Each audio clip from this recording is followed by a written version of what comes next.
નમસ્કાર વિદ્યાર્થી મિત્રો, સ્વાધ્યાય 6.1 પૂર્ણ કર્યા બાદ આજે આપણે વર્ગ શોધવા માટેની અન્ય રીતો વિશેની વાત કરશું. દાખલા તરીકે તમને કોઈ સંખ્યા આપેલી છે, ધારો કે 35 આપેલી છે અને આનો તમારે વર્ગ કરવાનો છે. તો 35 ગુણ્યા 35 કર્યા વગર પણ આનો આપણે વર્ગ કરી શકીએ. કઈ રીતે? તો કે પહેલો અંક શું છે? 3 છે. તો હું 3 પછીની સંખ્યા કઈ છે? 4. તો 3 નો 4 નો ગુણાકાર કરું છું, તો 3 ગુણ્યા 4 અને એની સાથે કોનો ગુણાકાર કરશું? 100. બરાબર. અને આપણે એમાં 5 નો વર્ગ કેટલો થાય? તો કે 25. એ 25 આપણે ઉમેરી દઈએ. બરાબર. તો 3 ગુણ્યા 4 એટલે 12, 12 ગુણ્યા 100 એટલે 1200, એટલે કે 1200. અને એમાં આપણે 25 ઉમેરશું તો કેટલા થશે? 1225. આ રીતે આપણે 35નો વર્ગ ગુણાકાર 35 ગુણ્યા 35 કર્યા વગર મળી શકે. એવી રીતે 15નો વર્ગ કરવો હોય તો 15નો વર્ગ એટલે શું? તો કે પહેલાં 1 પછીની સંખ્યા એટલે કે 1 ગુણ્યા 2 ગુણ્યા કેટલા કરશું? તો કે 100 અને પ્લસ કેટલા ઉમેરશું? 25. ફેરફાર કેટલો ધ્યાનમાં રાખવાનો છે? 3 છે તો 3 ગુણ્યા 4, 1 છે તો 1 ગુણ્યા 5, બાકીનું જેમ છે એમ કોમન. 1 ગુણ્યા 2 એટલે 2, 2 ગુણ્યા 100 એટલે 200, 200 વત્તા 25 એટલે કેટલા થશે? તો કે 225. આ રીતે આપણે એકમનો અંક 5 હોય તો જ આ વસ્તુ લાગુ પડશે. હવે એના સિવાયની સંખ્યાની વાત કરીએ. દાખલા તરીકે હું તમને કહું કે 31નો વર્ગ મેળવો. કોનો વર્ગ? તો કે 31નો વર્ગ. બરાબર. અથવા તો હું તમને એવું કહું કે 44નો વર્ગ મેળવો. બરાબર. તો શું કરશું? ગુણાકાર કર્યા વગરની વાત કરીએ છીએ તો 31ને હું આ રીતે લખી શકું, 30 વત્તા 1 અને 30 વત્તા 1નો વર્ગ. બરાબર. કિંમત એની એ જ રહેશે, કિંમતમાં કાંઈ ફેરફાર થશે નહીં. 31 એટલે શું? તો કે 30 વત્તા 1. હવે 30 વત્તા 1નો વર્ગ છે તો એને આપણે આ રીતે લખી શકીએ, 30 વત્તા 1 ગુણ્યા 30 વત્તા 1. બરાબર. વર્ગ છે. દાખલા તરીકે x નો વર્ગ હોત તો આપણે શું લખત? તો કે x ગુણ્યા x. એવી રીતે 30 વત્તા 1નો વર્ગ છે તો 30 વત્તા 1 ગુણ્યા 30 વત્તા 1. હવે આ 30 છે એનો આ 30 વત્તા 1 સાથે ગુણાકાર અને આ 1 છે એનો ગુણાકાર કરશું તો આ રીતે થશે 30 કૌંસની અંદર 30 વત્તા 1, પછી સરવાળો છે તો પ્લસ 1 કૌંસની અંદર 30 વત્તા 1. હવે આનો ગુણાકાર કરીએ. 30 નો 30 સાથે ગુણાકાર 3 ને 3 ગુણ્યા 3 એટલે 9. અહીં થશે 900 વત્તા 30 ગુણ્યા 1 એટલે કેટલા થશે? તો કે 30 વત્તા 30 ગુણ્યા 1 એટલે 30 વત્તા 1 ગુણ્યા 1 એટલે 1. હવે 900 વત્તા 30 એટલે 930, 930 વત્તા 30 એટલે 960 અને 960 વત્તા 1 એટલે કેટલા થશે? તો કે 961. સમજાણું? આમાં ક્યાંય આપણે 31 ગુણ્યા 31 કરવા પડ્યા નથી. અથવા તો બીજી એક વસ્તુ યાદ રાખવાની છે. હવે આ x વત્તા y નો વર્ગ હોય, x વત્તા y નો વર્ગ હોય એટલે કે કોઈ બે સંખ્યા છે વચ્ચે સરવાળો છે અને એનો આખા કાઉન્સનો વર્ગ હોય તો શું યાદ રાખવાનું છે? તો કે x નો વર્ગ વત્તા 2 ગુણ્યા પહેલું પદ ગુણ્યા બીજું પદ વત્તા બીજા પદનો વર્ગ. બરાબર. પહેલા પદનો વર્ગ એટલે કે x નો વર્ગ વત્તા 2 ગુણ્યા પહેલું પદ ગુણ્યા બીજું પદ વત્તા બીજા પદનો વર્ગ. બરાબર. આ રીતે તમે કોઈ પણ ગણતરી કરી શકો. હવે જો આ જ ગણતરી આપણે આ સૂત્ર દ્વારા કરીએ. બરાબર. જો વચ્ચે બાદબાકી હોય તો શું યાદ રાખશું? x ઓછા y નો વર્ગ હોય તો x વર્ગ ઓછા 2xy વત્તા y વર્ગ. x અને y છે ત્યાં અન્ય કોઈ સંખ્યાઓ પણ તમે લઈ શકો. a અને b ની વાત કરતા હોઈએ તો a વત્તા b નો વર્ગ એટલે શું? આપણે યાદ શું રાખવાનું છે? પહેલા પદનો વર્ગ વત્તા 2 ગુણ્યા પહેલું પદ ગુણ્યા બીજું પદ વત્તા બીજા પદનો વર્ગ. અને બાદબાકી હોય તો પહેલા પદનો વર્ગ ઓછા 2 ગુણ્યા પહેલું પદ ગુણ્યા બીજું પદ વત્તા બીજા પદનો વર્ગ. હવે આ 31 છે એનો આપણે આ રીતે વર્ગ મેળવીએ તો 30 વત્તા 1નો વર્ગ કરીએ. 30 વત્તા 1નો વર્ગ. તો પહેલા પદનો x નો વર્ગ એટલે શું? તો કે 30નો વર્ગ વત્તા 2 ગુણ્યા પહેલું પદ એટલે 30 ગુણ્યા બીજું પદ એટલે 1 વત્તા બીજા પદનો વર્ગ એટલે 1નો વર્ગ. હવે 30નો વર્ગ કેટલો થાય? 3નો વર્ગ 9 એટલે 900 વત્તા 2 ગુણ્યા 3 એટલે 6, 60 ગુણ્યા 1 એટલે 60 અને વત્તા 1નો વર્ગ એટલે 1. 900 વત્તા 60, 960, 960 વત્તા 1 એટલે કેટલા થશે? તો કે 961. બરાબર. કોઈ પણ રીતે તમે વર્ગ મેળવી શકો. એવી રીતે તમે 44નો વર્ગ છે એ તમારી જાતે કરી શકો. અને ત્યારબાદ આપણે એ સ્વાધ્યાય 6.2 આપણું સ્વાધ્યાય 6.2 છે, જેની અંદર પ્રશ્ન પહેલો છે, આપણે નીચે આપેલી સંખ્યાઓના વર્ગ મેળવવાના છે.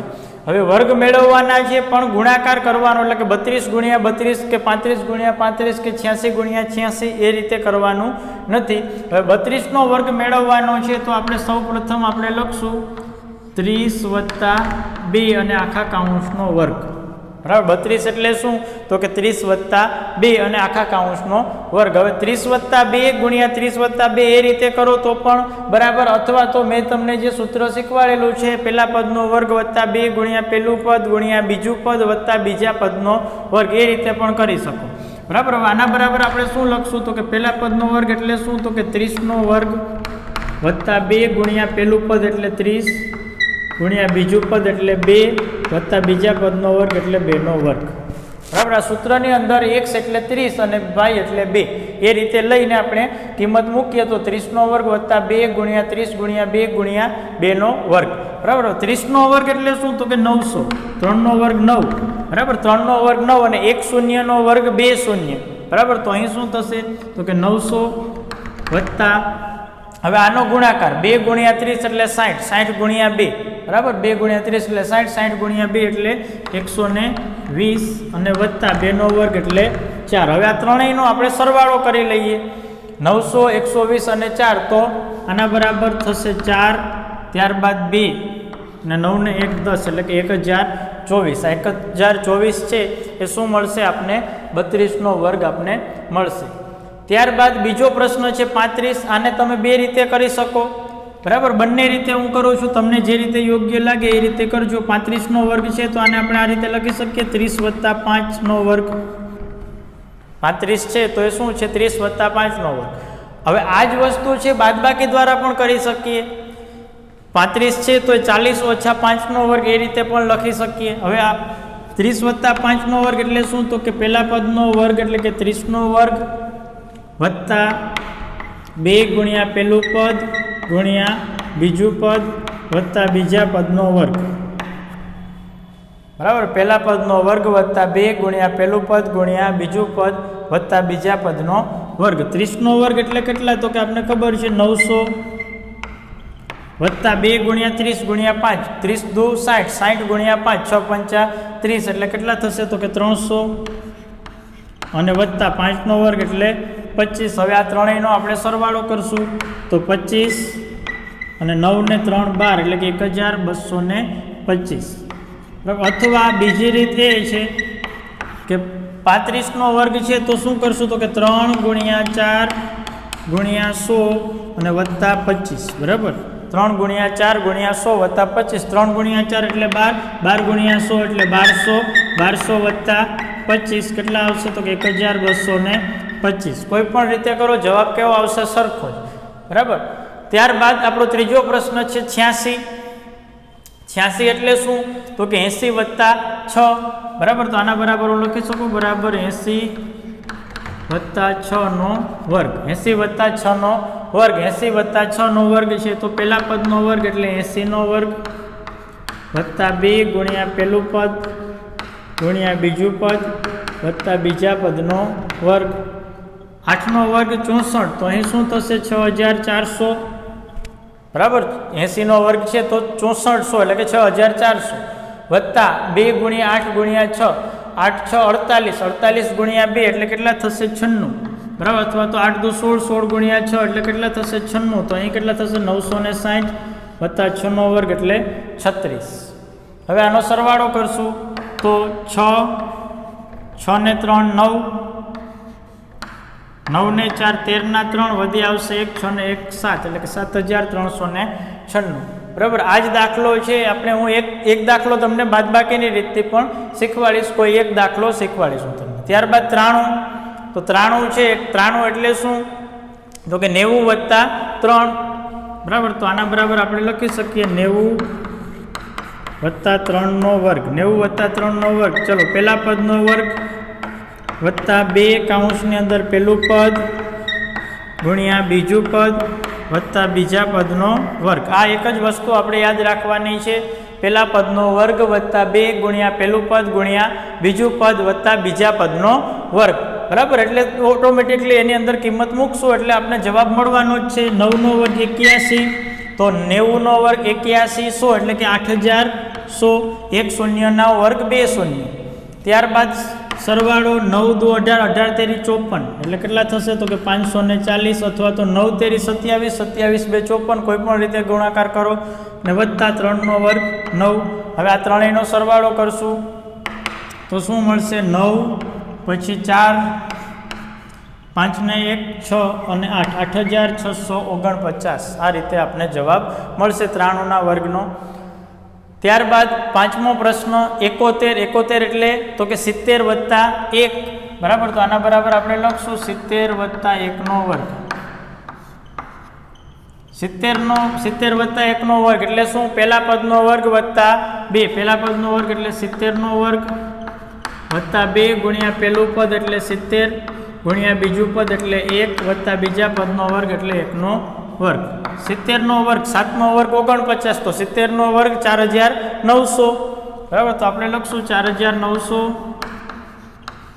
વત્તા 7 2 14, તો અહીં થશે 140 વત્તા 1 નો વર્ગ 1. ત્રણેયનો સરવાળો કરીએ તો 1, ત્યારબાદ 4, 9 ને 1 10 ના શૂન્ય વધી આવશે 4 ને 1 5, 5041. આપણો પ્રશ્ન પહેલાનો છેલ્લો પ્રશ્ન એટલે કે છઠ્ઠો 46 છે. તો 46 ને આપણે આ રીતે લખી શકીએ 40 વત્તા 6 આખા કૌંસનો વર્ગ. હવે બાદબાકી દ્વારા પણ હું તમને શીખવાડીશ. પહેલાં આપણે સરવાળો કરીને જોઈ લઈએ. 40 વત્તા 6 પહેલા પદનો વર્ગ એટલે કે 40 નો વર્ગ વત્તા 2 કૌંસની અંદર 40 ગુણ્યા 6 વત્તા 6 નો વર્ગ. 4 નો વર્ગ 16, તો 40 નો વર્ગ 1600, બરાબર. 4 નો વર્ગ 16 અને 2 શૂન્ય 1600 વત્તા 4 2 8, 8 6 48, અથવા તો 6 ચોક 24, 24 દુ 48 કેટલા થશે? 480 વત્તા 6 નો વર્ગ 36. સરવાળો કરીએ 6, 8 ને 3 11 ના 1 વધી આવશે 6 ને 1 7, 7 ને 4 11 ના 1 વધી આવશે 1 ને 1 2, 2116. હવે અથવા જુઓ, અથવા હું તમને આ 46 નો વર્ગ છે એની વાત કરું છું. તમે આ રીતે કોઈ પણ દાખલા કરી શકો. 46 છે તેને હું 50 ઓછા 1 પણ 50 ઓછા 4 એવું પણ લખી શકું. 50 માંથી 4 બાદ કરશું તો આપણે કેટલા મળશે? 46. હવે આ દરેક વખતે વચ્ચે સરવાળાની નિશાની હતી. હવે બાદબાકી હોય તો શું કરવું? આમ જે સૂત્રમાં મેં તમને સમજાવેલું છે કે પહેલા પદનો વર્ગ ઓછા 2. હવે બાદબાકી હોય, આ વચ્ચે બાદબાકી હશે તો આ પ્લસ 2x છે ત્યાં શું થઈ જશે? માઇનસ 2x, બરાબર. એટલે કે પહેલા પદનો વર્ગ ઓછા 2 ગુણ્યા પહેલું પદ ગુણ્યા બીજું પદ વત્તા બીજા પદનો વર્ગ. 50 ઓછા 4 નો વર્ગ છે, બરાબર. તો શું કરશું? તો કે પહેલા પદનો વર્ગ એટલે કે 50 નો વર્ગ ઓછા 2 ગુણ્યા પહેલું પદ એટલે 50 ગુણ્યા બીજું પદ એટલે 4 અને વત્તા બીજા પદનો વર્ગ એટલે 4 નો વર્ગ, બરાબર. x માઇનસ વાય તરીકે આને વિચારો. આમાં x પ્લસ વાય હતું, આમાં x માઇનસ વાય છે. 50 નો વર્ગ એટલે શું? તો કે 5 નો વર્ગ 25, તો અહીં થશે 2500 ઓછા 50 ગુણ્યા 2 એટલે 100, 100 ગુણ્યા 4 એટલે 400 અને વત્તા 16. હવે 2500 માંથી 400 બાદ કરશું. 2500 માંથી 400 બાદ કરશું તો કેટલા આવશે? 2100 એટલે કે 2100. 2500 ઓછા 400 કરશું તો કેટલા આવશે? 2100 અને એમાં પ્લસ 16. 2100 માં આપણે પ્લસ 16 કરશું તો 2116. જુઓ જવાબ બંનેમાં કેવો આવે છે? સરખો. એટલે કે તમે કોઈ પણ રીતે ગણતરી કરશો જવાબ તમને સરખો જ મળશે.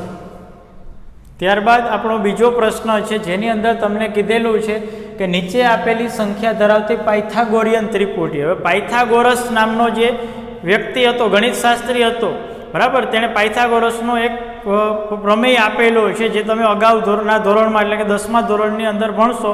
ટૂંકમાં આપણે એના પ્રમેયની ચર્ચા કરી લઈએ તો પાયથાગોરસનો પ્રમેય જે કાટકોણ ત્રિકોણ માટે લાગુ પડે છે કે કાટકોણ ત્રિકોણની અંદર કાટખૂણો સમાવતી બે બાજુઓના વર્ગોનો સરવાળો છે એ કર્ણના વર્ગ જેટલો થાય, આવું પાયથાગોરસના પ્રમેયમાં દર્શાવેલ છે. હવે આપણે પાયથાગોરિયન ત્રિપુટી એટલે 3 સંખ્યાઓ મેળવવાની છે. પાયથાગોરસના પ્રમેય મુજબની પાયથાગોરિયન ત્રિપુટી 3 મેળવવાની છે. એનું વ્યાપક સ્વરૂપ છે એની વાત કરીએ તો એક સંખ્યા છે એ 2n હશે, બરાબર, 2n હશે. બીજી સંખ્યા છે એ n² ઓછા 1 હશે અને ત્રીજી સંખ્યા છે એ n² વત્તા 1 હશે. આ 3 વસ્તુ તમારે યાદ રાખવાની છે. 2n, એન સ્ક્વેર વત્તા 1 એન સ્ક્વેર વત્તા 1 અને એન સ્ક્વેર ઓછા 1. હવે આપણે આપેલો જે જવાબ છે આ ત્રિપુટીમાંથી એક સંખ્યા આપણે આપેલી છે એ 2n હશે. શું હશે? 2n. બરાબર. જુઓ 6 આપેલા છે તો હું લખું છું અહીં 2n બરાબર 6. જે સંખ્યા આપેલી છે એને આપણે 2n તરીકે વિચારીએ તો 2n બરાબર 6. તો હવે આપણે શું મેળવવાનું રહ્યું? બે સંખ્યા બાકી રહી. કઈ બે સંખ્યા? તો કે એન સ્ક્વેર ઓછા 1 અને એન સ્ક્વેર વત્તા 1. હવે એન સ્ક્વેર ઓછા 1 મેળવવા હોય તો હું લખું છું એન સ્ક્વેર ઓછા 1 બરાબર. હવે એનની કિંમત તો આપણી પાસે નથી. 2n ની કિંમત 6 છે તો એન કેટલા થશે? તેથી એન બરાબર 6/2 એટલે કેટલા? તો કે 3. એનની કિંમત 3. હવે આની અંદર કિંમત મૂકીએ. એન સ્ક્વેર ઓછા 1 એટલે 3નો વર્ગ ઓછા 1. 3નો વર્ગ એટલે 9. 9માંથી 1 બાદ કરશો તો કેટલા આવશે? 8. પહેલી સંખ્યા થઈ 6, બીજી સંખ્યા થઈ 8 અને ત્રીજી સંખ્યાને શું કહીએ આપણે? એન સ્ક્વેર વત્તા 1 એટલે કે 3નો વર્ગ વત્તા 1. 3નો વર્ગ એટલે 9. 9 વત્તા 1 એટલે કેટલા થશે? તો કે 10. બરાબર. તો આ 3 સંખ્યા ત્રિપુટી કઈ થઈ? તો કે 6. આ 3 નહીં. બરાબર. આ 6, 8 અને 10. તેથી આપણે લખશું નીચે પાયથાગોરિયન ત્રિપુટી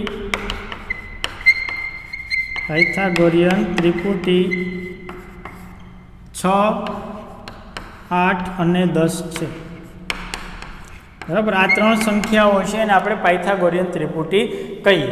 ત્યારબાદ 14 છે. હવે આપણે 3 જ વસ્તુ યાદ રાખવાની છે. 2n એન સ્ક્વેર ઓછા 1 અને એન સ્ક્વેર વત્તા 1. આપેલી સંખ્યા છે શું છે? 2n છે. તો પહેલા આપણે લખશું અહીં 2n બરાબર 14. આપણે એનની કિંમતની જરૂર દર વખતે પડવાની જ છે તો એન પણ મેળવી લઈએ. તેથી એન બરાબર 7. બરાબર. એન બરાબર 14/2. હવે પહેલી સંખ્યા મળી ગઈ. હવે શું લખશું? હવે એન સ્ક્વેર ઓછા 1 એન સ્ક્વેર ઓછા 1 એન સ્ક્વેર ઓછા 1 એટલે શું? તો કે 7નો વર્ગ ઓછા 1. 7નો વર્ગ 49. 49 ઓછા 1 એટલે કેટલા થશે? તો કે 48. એન સ્ક્વેર ઓછા 1 અને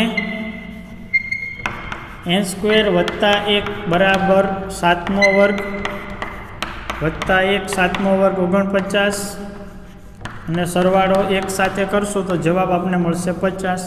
તો 3 સંખ્યાઓ કઈ થઈ? 14, 48 અને 50. તેથી નીચે લખશું. તેથી પાયથાગોરિયન ત્રિપુટી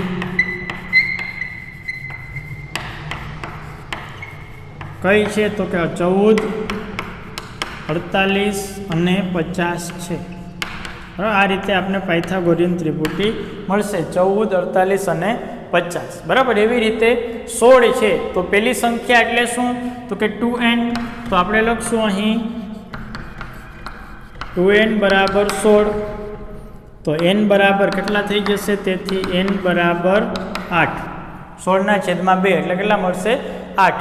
હવે n સ્ક્વેર ઓછા 1 હવે n સ્ક્વેર ઓછા 1 બરાબર nનો વર્ગ એટલે તો કે 8નો વર્ગ અને ઓછા 1. 8નો વર્ગ 64. 64 ઓછા 1 એટલે કેટલા થશે? તો કે 63. અને ત્યારબાદ n સ્ક્વેર વત્તા 1 અને n સ્ક્વેર વત્તા 1 બરાબર 8નો વર્ગ વત્તા 1 એટલે કે 64 વત્તા 1 કેટલા થઈ જશે? તો કે 65. છેલ્લે આપણે શું લખશું? 16, 63 અને 65. તેથી પાયથાગોરિયન ત્રિપુટી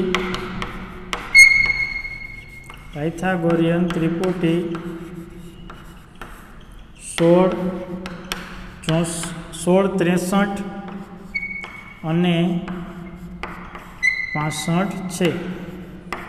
16, 63 અને 65. ત્યારબાદ આપણો છેલ્લો પ્રશ્ન છે જેની અંદર 18 આપેલા છે. તો 2n બરાબર 18. જે સંખ્યા આપેલી છે ને આપણે 2n તરીકે વિચારીએ. અહીં 2n બરાબર 18.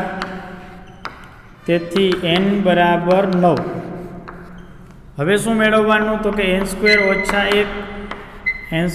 ઓછા 1 બરાબર 9નો વર્ગ ઓછા 1 એટલે કે 81. માંથી આપણે 1 બાદ કરશું તો કેટલા મળશે? 80. અને n સ્ક્વેર વત્તા 1 બરાબર 9નો વર્ગ વત્તા 1, 9નો વર્ગ 81, 81 વત્તા 1 કેટલા મળશે આપને 82. તો આપણી ત્રિપુટી એ 18, 80 અને 82. તેથી પાયથાગોરિયન ત્રિપુટી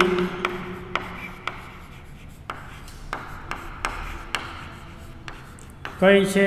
તો કે 18, 80 અને 82 છે. આ રીતે આપણું સ્વાધ્યાય છે એ પૂર્ણ થશે.